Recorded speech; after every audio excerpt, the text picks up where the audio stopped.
Hello students, मैं राजेंद्र कुमार यादव एक बार फिर से स्वागत करता हूं हमारे channel maths classes for you पर। जैसा कि आपको पता है कि हम संजीव डेसवर्क को कवर कर रहे हैं और उसमें मॉडल पेपर 2 तो हमने कंप्लीट कर लिया। उनकी प्लेलिस्ट मैंने बना दी है, जाकर चैनल पर टैप करो, वहां पर प्लेलिस्ट का ऑप्शन है। प्लेलिस्ट में जाकर देखो, मॉडल पेपर 1 की प्लेलिस्ट अलग है, मॉडल पेपर 2 की प्लेलिस्ट अलग है और ये मॉडल पेपर 3 की मैं बना दूंगा, ठीक है ना। तो उस मॉडल पेपर 1 में 8 लेक्चर हैं, छोटे छोटे हैं, और मॉडल पेपर 2 में है ना 4 वीडियोज हैं, तो उन सबको देखेगा। दूसरी बात आपको मैं ये भी बताना चाहता हूँ कि वीडियो को आप लास्ट तक जरूर देखें। लास्ट तक क्यों? क्योंकि कई क्वेश्चन है इसमें जो आपकी बुक में नहीं है लेकिन डेस्क वर्क में है, इसलिए मैं बार बार बोलता हूँ कि वीडियो को आप लास्ट तक जरूर देखा करें। साथ ही चैनल पर नए हो तो चैनल को सब्सक्राइब जरूर कीजिएगा। और तो अब स्टार्ट करते हैं हम। कौन सा फर्स्ट क्वेश्चन क्या है इसमें? देखो, फर्स्ट क्वेश्चन है, सबसे न्यूनतम संख्या जिसमें अंडर रूट 27 को गुणा करने पर प्राकृत संख्या प्राप्त हो जाएगी। आपके पास कितना है? अंडर रूट 27 है। अब इसको किससे गुणा करें कि हमारे पास एक संख्या आ जाए, पूर्ण संख्या आ जाए, ठीक है ना। एक हमारे पास क्या मिल जाए? हमारे को पूर्ण संख्या मिल जाए। तो अगर मान लो मैं इसको अंडर रूट 3 से गुणा कर दूं, अंडर रूट 3 से, तो वो कितना हो जाएगा? Under root 81। और अंडर रूट 81 का मान कितना हो जाएगा हमारे पास? 9। तो बताओ कितने से गुणा करना पड़ेगा हमारे को? अंडर रूट 3 से गुणा करना पड़ेगा, ठीक है। देखो, इसका सेकंड क्वेश्चन है, इसको मैं हटा देता हूं। तो बताओ फर्स्ट का उत्तर क्या होगा?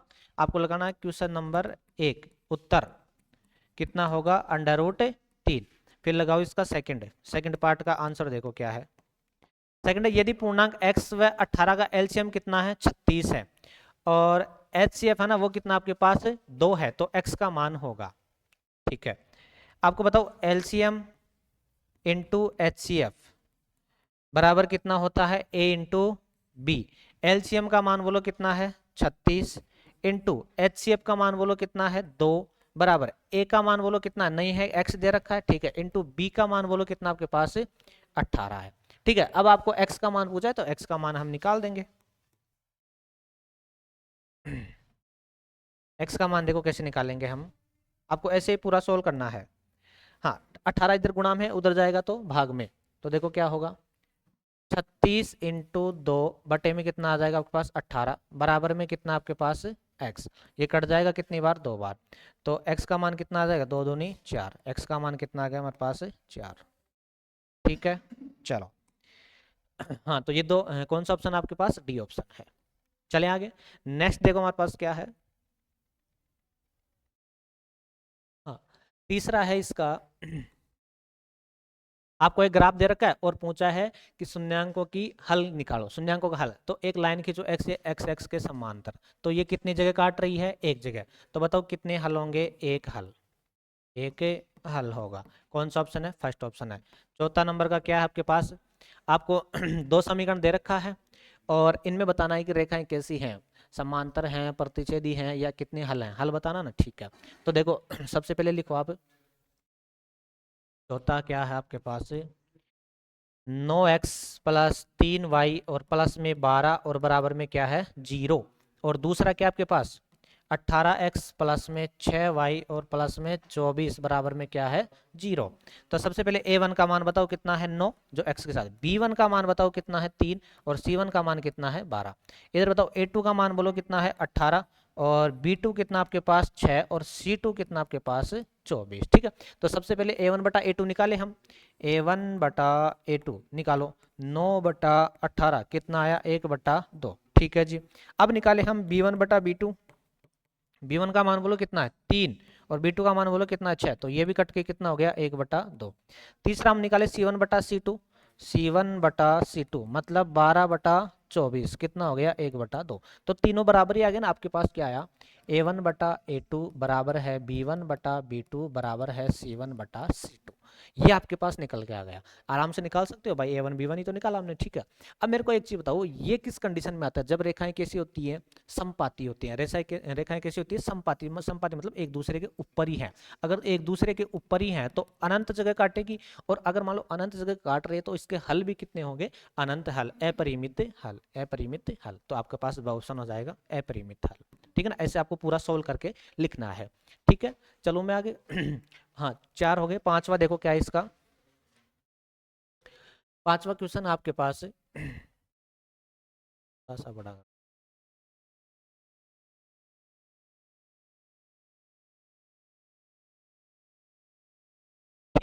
पांचवा, यदि 6 पदों वाली एक समांतर श्रेणी का प्रथम व अंतिम पद क्रमशः ये है। प्रथम पद 5वां नंबर का है। प्रथम पद क्या होता है? ए कितना आपके पास? प्रथम पद कितना है? 2। और अंतिम पद मतलब an, ये कितना आपके पास? 10 है। ठीक है, तब समांतर श्रेणी का योगफल क्या है? योगफल मतलब SN पूछा आपको।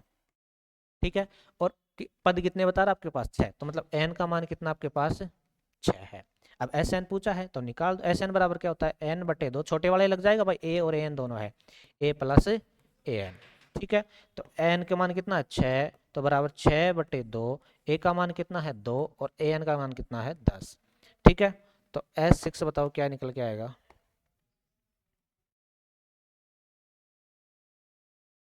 S6 निकल के आया मेरे पास, ये कट के कितना हो गया? 3, और अंदर कितना हो गया? 12, तो 12×3 = 36, तो S6 कितना है मेरे पास? 36।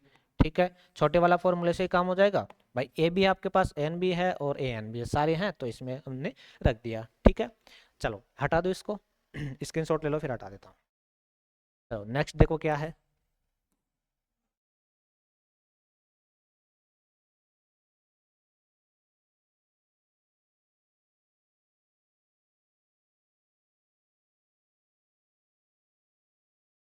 अरे डिलीट क्यों? हाँ,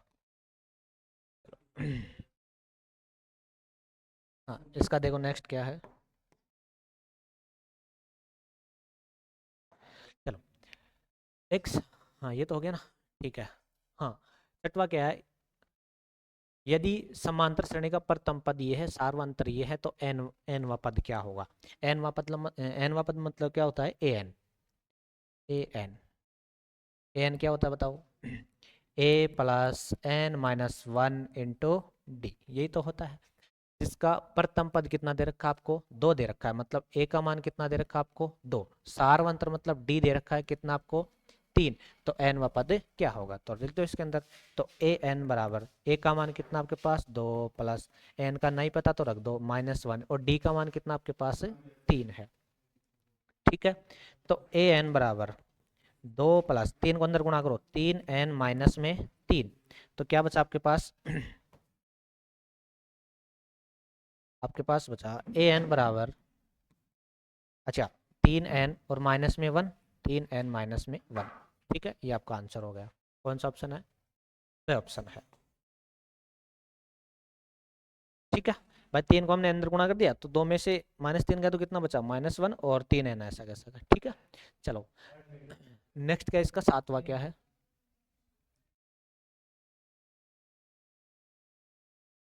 ये कट हो गया उसमें है ना? ठीक है, 7वां तो कट हो गया उस, 7वां आगे है क्या?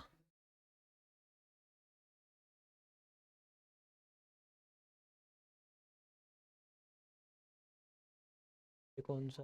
8वां, डी और एफ ज्ञात कीजिए, और ये कौन सा आ गया? 9वां, 10वां, और ये है 12वां, 13वां, और 13वां, 14वां, 15। चलो वो तो कट हो गया, चलो छोड़, चलो छोड़ो फिर उसको। नेक्स्ट देखो, ये एक कट हो गया इसमें, ठीक है। नेक्स्ट है हमारे पास हाँ, 7वां देखो क्या है। बिंदुओं 2,3 और 5,6 के बीच की दूरियां क्या क्या आपके पास? 2,3, और दूसरा बिंदु क्या हमारे पास? 5,6। इन दोनों के बीच की क्या चाहिए आपको दूरी? इसको मान लो आप P, इसको मान लेते हैं हम क्या? Q। ये आपके पास x1 y1, ये आपके पास x2 और y2। ठीक है, तो P की दूरी निकाले हम, PQ बराबर अंडर रूट, बोलो क्या होगा? x2 माइनस x1 का square plus y2 minus y1 का स्क्वायर। तो PQ निकल के आएगा मेरे पास कितना? अंडर रूट x2 का मान बोलो कितना है? 5 - 2, 5 - 2 का स्क्वायर प्लस 6 - 3 का स्क्वायर, 6 - 3 का स्क्वायर। तो पी क्यू निकल के आया मेरे पास, कितना बच गया बताओ? ये 3 का स्क्वायर कितना हो जाएगा? 9, और 3 का स्क्वायर कितना? 9, तो अंडर रूट 18। पी क्यू का मान आया मेरे पास अंडर रूट 18। ठीक है, चलो अंडर रूट 18 का मान निकाल देते हैं हम।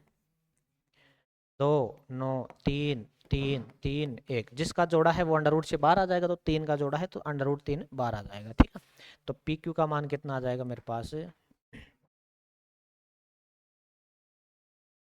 पी क्यू का मान आएगा मेरे पास कितना, अंडर तीन तो बाहर आ जाएगा और अंडर रूट के अंदर कौन रह जाएगा, दो, ठीक है। कौन सा ऑप्शन आपके पास, ब ऑप्शन है। चलो नेक्स्ट क्वेश्चन हमारे पास है, दिए गए समकोण त्रिभुज को सी का मान चाहिए, आपको सी के अनुसार चाहिए है ना। तो सी यहाँ पर बन रहा है, देखो सी यही तो बन रहा है। अब इसके सामने वाला तो क्या होगा, लंब होगा, ये बच गया जो आधार होगा, और ये क्या आपके पास कर्ण है, ठीक है। अब आपको किसका मान चाहिए, कोस सी का मान चाहिए। तो लाल बटा का से देखो क्या होता है, कोस सी, एल ए एल के ए, यही आता है कोस। तो कर्ण बटा सॉरी आधार बटा कर्ण, आधार कितना आपके पास 5 और कर्ण कितना आपके पास 13, तो कौन सा ऑप्शन आपके पास, ए ऑप्शन है, ठीक है ना। चलो नेक्स्ट क्या हमारे पास 9 हो गया, 10वां देखो क्या है, हाँ? जाएगा तो, मन नहीं लग रहा तेरा, जाएगा, ठीक है।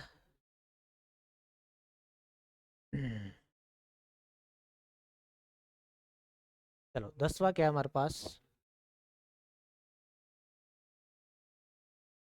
हाँ 10वां क्वेश्चन है, एक ऊर्ध्वाधर छड़ की लंबाई है ना, छाया की लंबाई का अनुपात कितना है, 1:√3 है, तो सूर्य का उन्नयन कोण है। देखो ये आपके पास कोई पेड़ है, ठीक है, छड़ है, और ये उसकी छाया है। अब इनका अनुपात कितना देखा है, 1:3 दे रखा है, तो हमने रख दिया, ठीक है। पहली छड़ की लंबाई है तो एक, तो और ये कितना √3, तो सूर्य का उन्नयन कोण होगा, इसको क्या मान लेते हैं, थीटा मान लेते हैं। अब ये आपके पास ए, इसको मान लो आप बी, इसको मान लो आप सी, ऐसे ही करना आपको उत्तर में, ठीक है। अब मेरे को बताओ, लंब और आधार काम में आ रहा है, तो लंब और आधार किस में काम में आता है, टेन में काम आता है, टेन में तो आता है, लाल बटा कक्का से देखा करो आप भाई कौन सा लगेगा, तो टेन थीटा लगेगा। तो टेन थीटा बराबर होता है हमारे पास लंब बटे आधार, ठीक है। तो टेन थीटा बराबर होता है, लंब का मान बोलो कितना 1, आधार का मान कितना √3 है। तो टेन थीटा बराबर होगा मेरे पास कितना, 1/√3 कितना पर होता है, टेन 30 पर होता है, ठीक है। टेन से टेन कैंसिल, थीटा का मान बोलो कितना निकल के आएगा मेरे पास 30 डिग्री, ये आपका आंसर हो गया, ठीक है ना। चलो कौन सा ऑप्शन है, ए ऑप्शन है। ऐसे आपको पूरा सोल्व करके लिखना पड़ेगा। चलो मैं नेक्स्ट इसको मैं मिटा देता हूँ।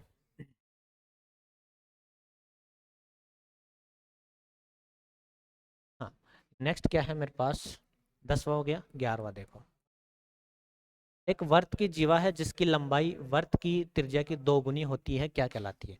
जैसे मेरे पास ये वर्त है, ठीक है। अब यहाँ पर ये केंद्र है, और एक सबसे बड़ी जीवा होती है ना, वो व्यास होती है, सबसे बड़ी जीवा क्या होती है, व्यास होती है, जो केंद्र से होकर जाता है इसे, है ना। अब मेरे को बताओ ये त्रिज्या है और ये भी त्रिज्या, तो ये 2 गुनी तो है। तो अगर मान लो त्रिज्या का 2 गुना कर देंगे तो हमारे को क्या मिल जाएगा, व्यास मिल जाएगा। तो ऐसी जीवा कौन सी है जिसको त्रिज्या की 2 गुनी होती है, तो वो क्या कहलाती है, व्यास कहलाती है, ठीक है ना, क्या कहलाती है, व्यास कहलाती है, ठीक है। चलो 11वां हो गया, 12वां देखो,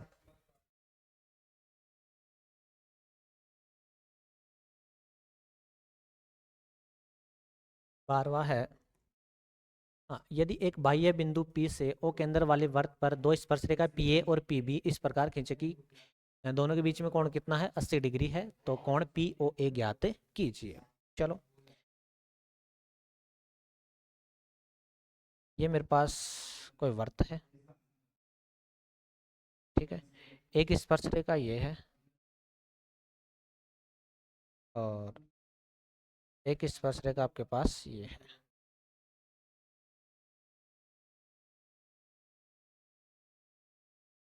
ठीक है, दो स्पर्शरेखाएं हैं। चलो हाँ पी ए और पी बी है, ये आपके पास P है, ये आपके पास A है, ये आपके पास B है, ठीक है।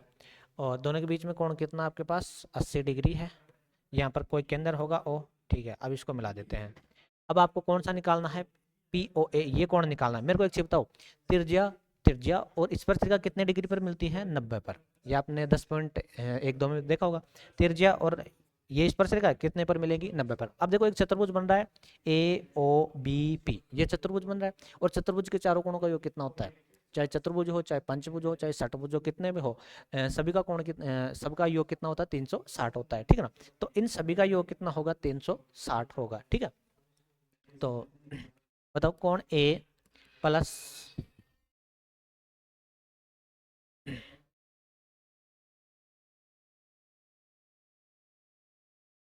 हाँ, कोण ए प्लस कोण ओ प्लस कोण बी प्लस कोण पी बराबर में कितना होगा? 360 होगा।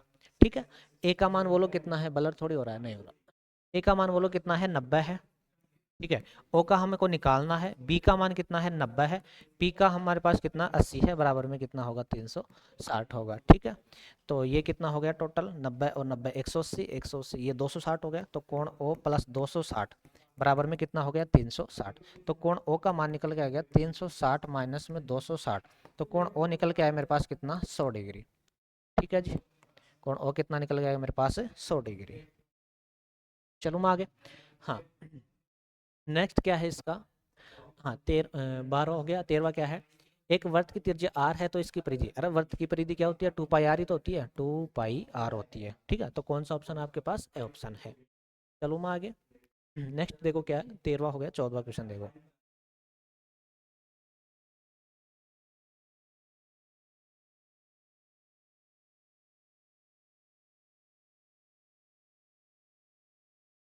नेक्स्ट है घन के विकर्ण की लंबाई ज्ञात करने का सूत्र होता है, तो वो तो L√3 होता है।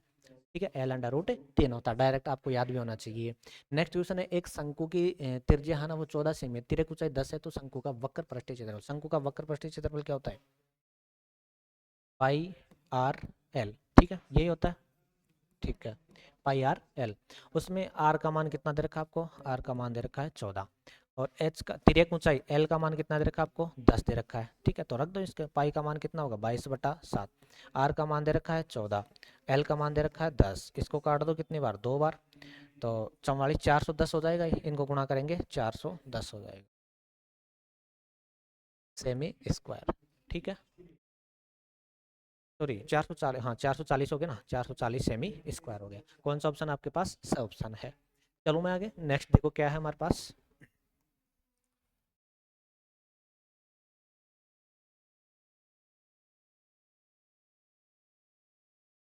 हम्म,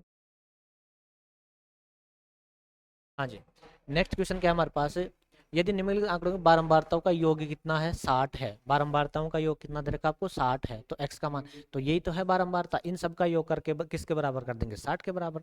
आपको देखो उत्तर उत्तर लगा के लिखो इसको। 5 + x + 20 + 15 + 7 + 5 बराबर में इनका योग कितना दे रखा आपको? 60 दे रखा है, तो 60 लिख दो। ठीक है, नेक्स्ट बताओ क्या होगा हमारे पास? कितना हो गया टोटल ये? 25 25 और 20 कितना हो गया? 20 20 40 45 45 और 7 52। तो x + 52 बराबर में कितना होगा? 60। तो x बराबर कितना निकल जाएगा मेरे पास? 60 माइनस में 52। तो x का मान कितना आ जाएगा मेरे पास? 8। ठीक है, कौन सा ऑप्शन होगा आपके पास? ब ऑप्शन है। हाँ जी संचयी बारंबारता का उपयोग ज्ञात करने के लिए किस में होता है? संचयी बारंबारता सी एफ किस में निकालते हैं हम? माध्यक में तो निकालते हैं। किस में निकालते हैं? माध्यक में निकालते हैं। नेक्स्ट देखो हमारे पास क्या है। हाँ, इसका लास्ट का क्वेश्चन क्या है आपके पास? ये प्रायिकता में देखा भी होगा ये सूत्र, या आपके टीचर ने बताया भी होगा कि प्रायिकता का मान कहाँ से कहाँ तक होता है। प्रायिकता का मान 0 से तो बड़ा होता है, 0 से छोटा नहीं जाता, मतलब माइनस में नहीं जाता है। 0 से तो बड़ा होता है और 1 से क्या होता है? छोटा होता है। ठीक है, तो कौन सा ऑप्शन आपके पास? सा ऑप्शन है। चलो मैं आगे। नेक्स्ट देखो हमारे पास क्या है। तो ये क्वेश्चन नंबर 1 कंप्लीट हो गया। क्वेश्चन नंबर 2 देखो क्या है।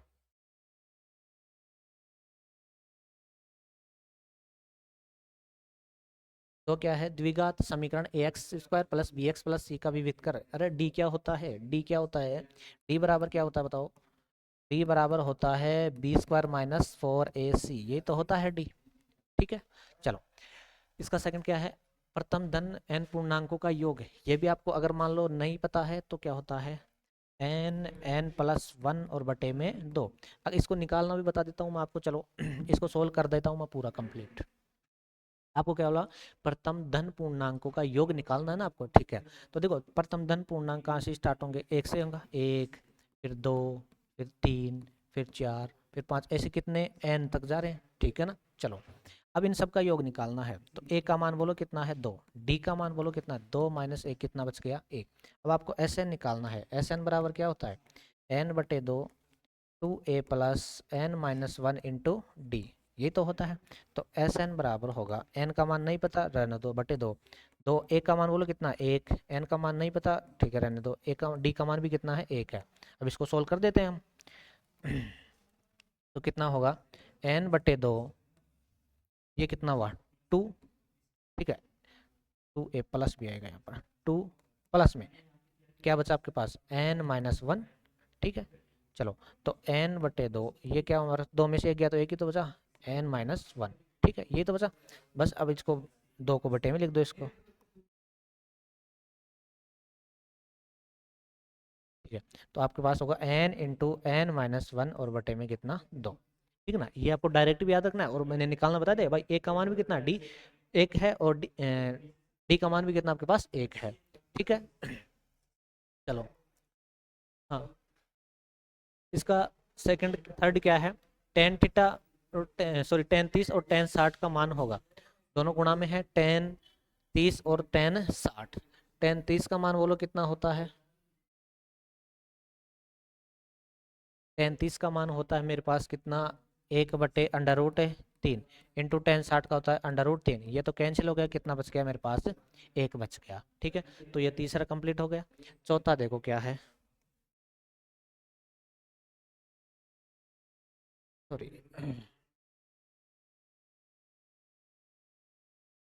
ये बैटरी भी डिस होने वाली है।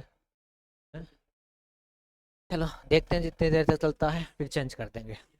नेक्स्ट क्या है, दो त्रिभुजों के सर्वांग सम तभी कहते जब उसके आकार व आमाप समान होने चाहिए, क्या होने चाहिए समान, तभी तो सर्वांग सम। अच्छा जैसे आकार में छोटा बड़ा है चलेगा, उसको क्या बोलते हैं समरूप। जैसे सभी सभी वर्त, ये वर्त हो गया, ये वर्त हो गया, ये वर्त, अब इनकी त्रिज्याएं अलग अलग है तो ये तो है समरूप। मैंने बोला एक त्रिभुज एक वर्त ये है और दूसरा भी ये, दोनों की त्रिज्या सेम है तब सर्वांग सम होता है। तो सर्वांग सम होने के लिए सब कुछ बराबर होना चाहिए, ठीक है ना। फिर है वर्त की स्पर्श रेखा तथा त्रिज्या के बीच कितने डिग्री का होता है 90 डिग्री का कोण होता है, अभी हमने किया भी था, ठीक है। चौथा है एक पासे को उछाले जाने पर 6 से बड़ा अंक आने की प्रायिकता। तो एक पासे को उछालते हैं, ठीक है, उसमें कितने अंक होते हैं 6 होते हैं, 1 2 3 4 5 और 6। अब 6 से बड़ा अंक है क्या, इसमें 6 से बड़ा अंक ही नहीं है, तो 6 से बड़ा अंक होने की प्रायिकता क्या हो जाएगी 0। भाई इसमें कोई है ही नहीं, भाई 7 होता तो 1 हो जाता, लेकिन इसमें 6 से बड़ा तो अंक है ही नहीं, तो बताओ इसकी प्रायिकता क्या हो जाएगी आपके पास 0, ठीक है। नेक्स्ट देखो क्या है, हाँ 2 क्वेश्चन हो गए, तीसरा क्वेश्चन देखो क्या है चलो मैं इसकी बैटरी चेंज कर ही देता हूँ फिर आगे चलते हैं।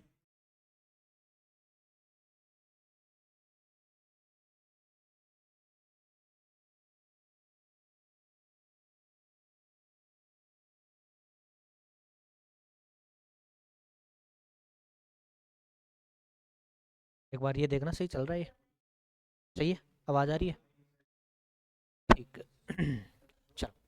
हाँ नेक्स्ट देखो क्या है हमारे पास, तीसरा क्वेश्चन, थोड़ा अस्त व्यस्त हो गया आज मामला, खैर कोई ना, इतना तो चलता है ना। ठीक है, तीसरा क्वेश्चन क्या है, यदि x बराबर दे रखा आपको कितना, x बराबर दे रखा है 2 की पावर 3 इंटू 3 की पावर 2, और y बराबर दे रखा है मेरे को कितना 2 की पावर 2 इंटू 3 की पावर 2। तो x और y का लघुत्तम समापवर्तक ज्ञात कीजिए, x और y का एलसीएम निकालना आपको, ठीक है। चलो एलसीएम कैसे निकालते हैं, सबको लेते हैं और सब में भी बड़ी पावर को लेते हैं। तो 2 की पावर 3 यहाँ पर भी है, 2 की पावर 2, तो बड़ी पावर को लेना है तो एलसीएम में कितना होगा 2 की पावर 3, सही है, इनटू, अब बताओ 3 की पावर 2 है यहाँ पर, 3 की पावर 2 यहाँ पर, तो दोनों में सेम ही है ये तो, ठीक है ना, सेम है ना, तो कोई सा भी ले लो 3 की पावर, तो ये आपका आंसर हो जाएगा, ठीक है। चलो अगर इसको आगे सोल्व और करना चाहो तो ये तो कितना है 8, ये तो कितना है 8, तो एलसीएम टोटल अगर मान लो सोल्व करना चाहो तो 8 इंटू ये कितना आपके पास 9, तो 8 नाम 72, एलसीएम कितना आ गया आपके पास 72, ठीक है। चलो नेक्स्ट चले हम, इसका अगला क्या है,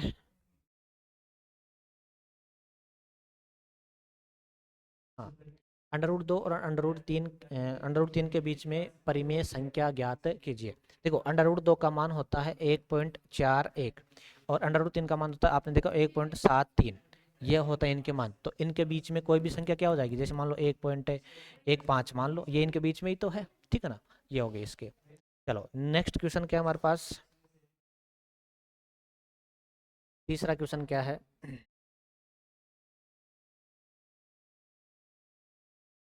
इसका तीसरा क्या है, बहुपद 6x² प्लस 6x² - 6x + 7 के शून्यांकों का योग तथा शून्यांकों का गुणनफल लिखिए। मतलब एक तो आपको अल्फा प्लस बीटा लिखना है और एक अल्फा इंटू बीटा लिखना है, ठीक है। इसमें ए का मान बताओ कितना है, ए का मान कितना है, ए का मान है 1, बी का मान बोलो कितना है -6 और सी का मान बोलो कितना आपके पास है 7। अब आपको शून्यांकों का योग मतलब अल्फा प्लस बीटा लिखना है। अल्फा प्लस बीटा किसके बराबर होता है, -b/a के बराबर होता है। आपको लिखना है अल्फा इंटू बीटा, वो किसके बराबर होता है, c/a के बराबर होता है। तो अल्फा प्लस बीटा बराबर -b, तो b का मान है माइनस है, तो माइनस माइनस ये क्या हो जाएगा प्लस, a का मान बोलो कितना 1, तो ये तो आ गया 6। अल्फा इंटू बीटा कितना हो जाएगा c/a, तो c का मान कितना है 7 और a का मान कितना 1, तो ये कितना हो जाएगा आपके पास 7 हो जाएगा, ठीक है। चलो इसका चौथा क्वेश्चन क्या है, तीसरे का चौथा।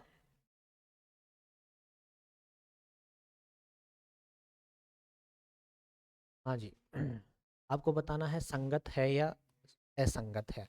देखो संगत कब होता है, जब कुछ ना कुछ हल होता है, और असंगत कब होता है, जब कोई हल नहीं होता। तो कोई हल कब नहीं होता है, ओनली समांतर में ही नहीं होता है हल। तो ओनली समांतर में ही असंगत होगा, बाकी दोनों में क्या होगा, संगत होगा, ठीक है। तो रेखाएं क्या क्या दे रखी है आपको, 3x + 2y बराबर में 5 और दूसरी आपके पास 2x - 3y और बराबर में आपके पास 7, ठीक है। देखिए संगत या असंगत ये आपको बताना है। तो सबसे पहले ए की वैल्यू बताओ कितनी है 3, बी की वैल्यू कितनी है 2 और सी की वैल्यू कितनी है आपके पास 5।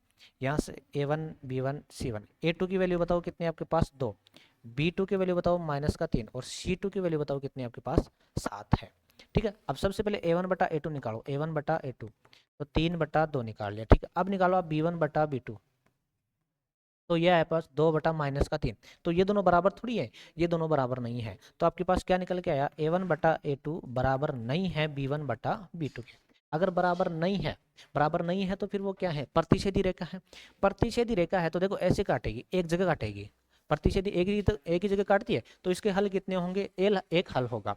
अगर एक हल है तो फिर वो क्या है, संगत है, ठीक है ना। प्रतिच्छेदी आपको लिखना है, प्रतिच्छेदी रेखा है,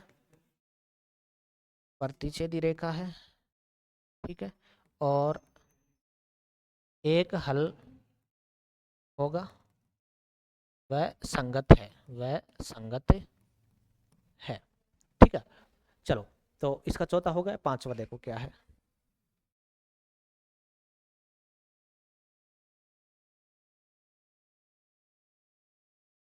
पांचवा है, यदि ए एन बराबर आपको ये दे रखा है तो एन व पद और सारवंतर इसका लिखिए। आपको ए एन बराबर दे रखा है, चलो मैं लिख देता हूँ इसको। मेरे को दे रखा है ए एन बराबर 9 - 5 n दे रखा है।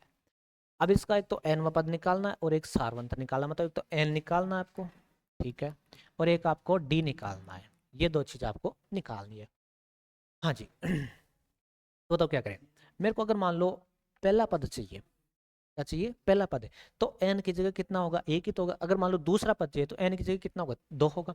तीसरा पद चाहिए तो n की जगह कितना होगा, 3 होगा। मेरे को अगर मान लो n बराबर मैं 1 रखता हूँ तो मेरे को पहला पद मिलेगा a1, तो 9 - में ठीक है। तो a1 निकल गया है मेरे पास 9 - 5, तो कितना है मेरे पास 4 निकल गया, ठीक है। चलो अगर मान लो मेरे को दूसरा पद चाहिए, मतलब n की जगह अब की बार कितना रखूंगा मैं, 2, n बराबर तो क्या निकल जाएगा मेरे पास, a2 निकल जाएगा। तो 9 - 5 इंटू 2, तो बताओ a2 क्या निकल गया है मेरे पास, a2 निकल गया है 9 - 10, तो मतलब माइनस का 1। अगर मान लो मेरे को तीसरा चाहिए तो n की जगह अब की बार कितना रखूंगा मैं, 3 रखूंगा, ठीक है। n की जगह तीसरा रखूंगा तो a3 मिलेगा मेरे को, और a3 कितना मिलेगा बताओ, 9 - 5 इंटू एन की जगह कितना 3, तो 15 - 6, सॉरी a3 आया मेरे पास 9 - 15 कितना हो गया, -6।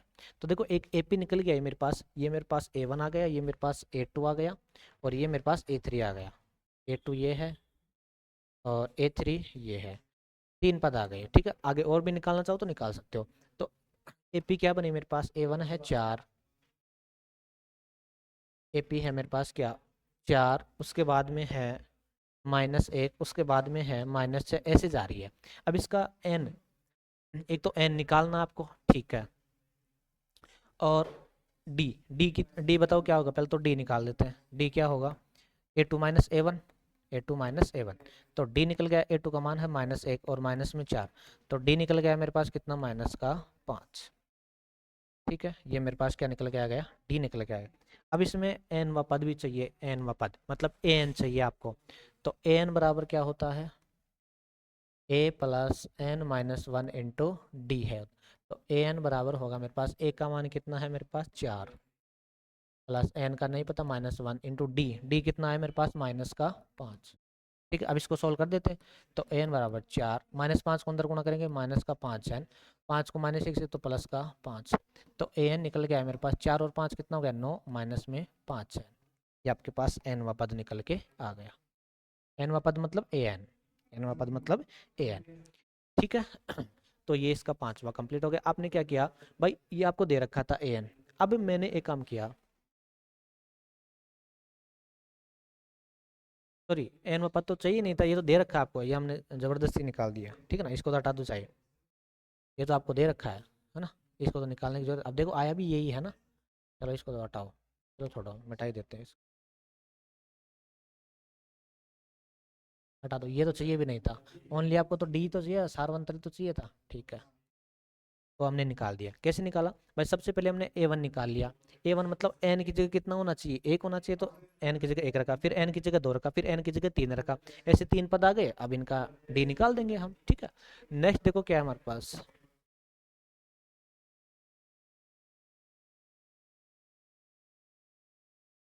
यदि साइन थीटा बराबर कितना है 1/2, तो इसका मान निकालना है।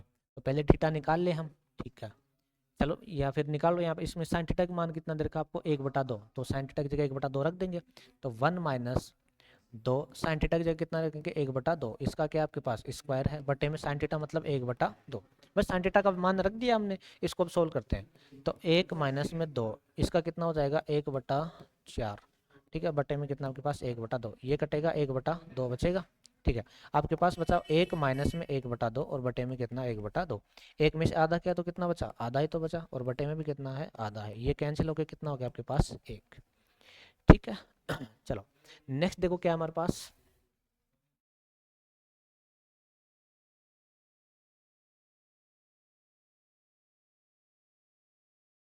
हाँ ये क्वेश्चन तो ऐसा कर भी चुके हैं हम पहले। क्या है, टी ए और टी बी क्या है, स्पर्श रेखा है, कोई वर्त है, कोई क्या है वर्त है। ठीक है, इस पर दो स्पर्श रेखाएं हैं, टी ए और टी बी। यहाँ पर टी है, यहाँ पर ए है, और यहाँ पर क्या है बी है, और यहाँ पर क्या आपके पास ओ है। ठीक है, हाँ परस्पर 70 डिग्री पर झुकी हुई है, परस्पर कितने कोण पर 70 डिग्री पर झुकी हुई है। तो ए ओ बी आपको निकालना है, ये आपको निकालना है। ऐसा क्वेश्चन हम कर भी चुके। कैसे निकालोगे भाई, इन सबको जोड़ के देखो, ये कितने पर मिलेगी 90 पर, और ये भी कितने पर 90 पर। इन सबको जोड़ के किसके बराबर करोगे आप, 360 के बराबर करना पड़ेगा, और इसका आंसर आ जाएगा। इसको तो कर लेना आप, ये ऐसा कैसा ही, बस यहाँ पर 80 था पिछले क्वेश्चन में। ठीक है, नेक्स्ट देखो क्या हमारे पास, हाँ ये समझो, एक घड़ी की मिनट की सुई है, 20 मिनट में केंद्र पर अंतरित कोण का मान ज्ञात कीजिए।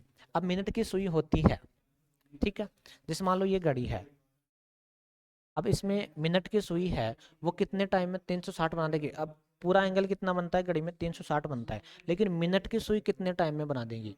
मिनट की सुई, मिनट की सुई देखो 60 मिनट में एक राउंड काट देगी, 60 मिनट में। तो 60 मिनट की सुई द्वारा 60 मिनट में बनाया कौन, बनाया कौन, बताओ कितना होगा 60 मिनट में, 360 डिग्री होगा मिनट, मिनट की सुई। ठीक है, अब एक मिनट में कितना बना लेगी, एक मिनट में कौन बनाएगी, में बना कौन कितना होगा बताओ, 360 में 60 का भाग दे देंगे। ठीक है, काट दो, कितना हो गया 6 डिग्री। अब आपको कितने मिनट का पूछा है 20 का, तो 20 से गुणा कर दे। तो 20 मिनट, अब चाहे कितने का पूछे, चाहे 20 का पूछे चाहे 30 का, बस गुणा कर देंगे। 20 मिनट में बना कौन? बना कौन? तो 6 इंटू 20 कितना हो गया? 120 डिग्री। ठीक है ना। अगर मान लो यहाँ पर 30 का पूछता तो 30 से गुणा कर देते, 40 का पूछता तो 40 से गुणा कर देते। भाई ये पता कर लो भाई 60 मिनट में कौन कितना बना, 360 कितने मिनट में बना रही है? 60 मिनट में। 1 मिनट में बनाएगी, 60 का भाग दे दिया। अब 20 मिनट का मुझे तो 20 से हमने गुणा कर दिया। ठीक है, नेक्स्ट देखो इसमें क्या है।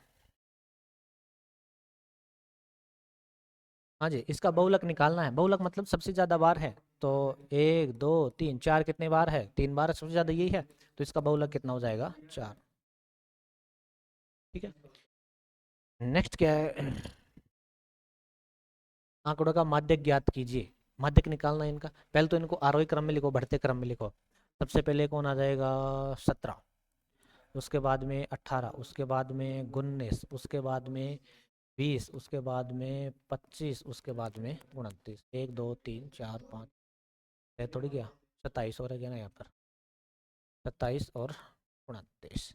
ठीक है, अब इसका क्या निकालना आपको? माध्यक निकालना। तो मेरे को एक चीज बताओ, कितने अंक हैं? कितनी संख्या है? 2 3 4 5 6 7, विषम संख्या है। और विषम संख्या का फॉर्मूला क्या होती है?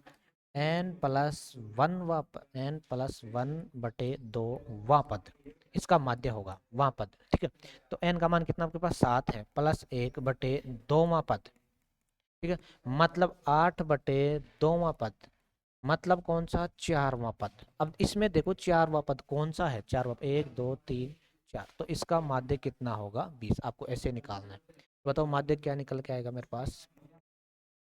माध्य निकल के आएगा कितना? 20। ठीक है, नेक्स्ट देखो इसको में क्या है। हाँ, ये क्वेश्चन नंबर 3 तक कंप्लीट हो गया। नेक्स्ट क्लास में हम 4 से स्टार्ट करेंगे और जहाँ तक हो सकता है वहाँ तक करेंगे। आप चैनल पर नए हो तो चैनल को सब्सक्राइब जरूर कीजिएगा, और वीडियो को आप लास्ट तक देख रहे हो तो thank you, thank you, thank you so much.